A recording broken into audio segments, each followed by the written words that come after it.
What's going on, gardeners? This is your backyard gardener. I am out here um, putting my starts down in my garden, and I am growing one of my favorite plants to grow, the most fun, favorite, delicious, juicy, which is the sugar baby watermelons. I've been growing these plants for years, and this is a few tips for those who want to grow. Now, you might not have a garden bed like I am going to show you how I put them in. You could also use a container.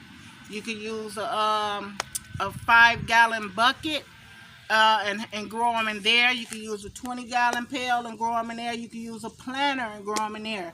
Just don't put too many in there. All I amend my soil with every year is the simple blood meal and bone meal. That's it. I don't put nothing else in it. No trickery, no extra. Blood meal and bone meal. So, I'm going to turn this camera around and I'm going to show you just how I do it. Alright, now, just to recap on growing my sugar baby watermelons. Like I said, this is one of my favorite fun fruits to grow in my garden, and I've been growing them for a long time. This bed is probably about a 3 by 1.5, maybe about 12 inches high. That's all I need to put me 4 plants in here. I amended my soil. This is the same soil that I use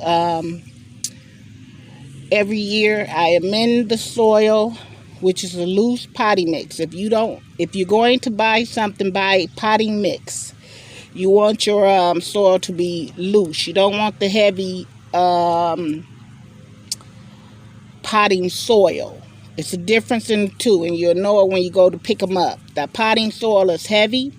The potting mix is light because it's mixed with perlite, and it gives the aeration through the soil. So, blood meal is what you're going to need in this 1.5 by 3. I normally sprinkle, which I already did, a cap of that in there, and I think this may be considered a cup, 1 cup. And then I would use my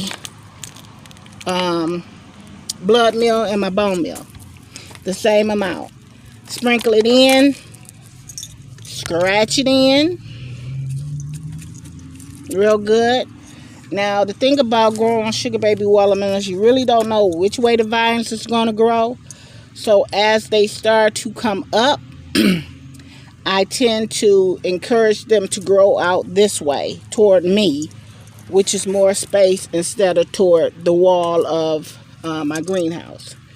So with these plants, I'll put one here, I'll put one here, I'll put one up here, and I'll put one here. So it's like a staggered pattern. It's no big science to this. This is just what works for me in the growth of the vines once they start to come in. Now, if you got your soil amended right with blood meal and bone meal, which is organic, so it's not going to burn your plant, you're going to have a good start. Remember, your fertilizer, your NPK, does several things for you. 1, it gives the greenery. 2, it gives the root stimulation. And 3, it's going to also help fight pest and disease. A lot of you guys were saying that you were getting, your plants would start to break down. That has happened to me before too, where my leaves got real wilted because we got a real rainy season. Some things you probably can't avoid, but most things you can if you keep an eye on them. Once these things catch and that heat get on them, they're going to grow fast. Sugar baby watermelon vines grow up to 4 feet long. That's it. It's not like the crimson spineless. It's not. I'm thinking about okra. It's not like the crimson sweets. It's not like the other watermelons. 4 feet long is as long as they're going to grow. So you can trellis these upward. Put them on a trellis. I never did. I just let them vine out. Also, I recommend you to put, once they start to fruit and vine out, if you have them on like dirt, I recommend you put cardboard up under your fruit to keep that moisture from going and trying to rotten up the bottom of your fruit.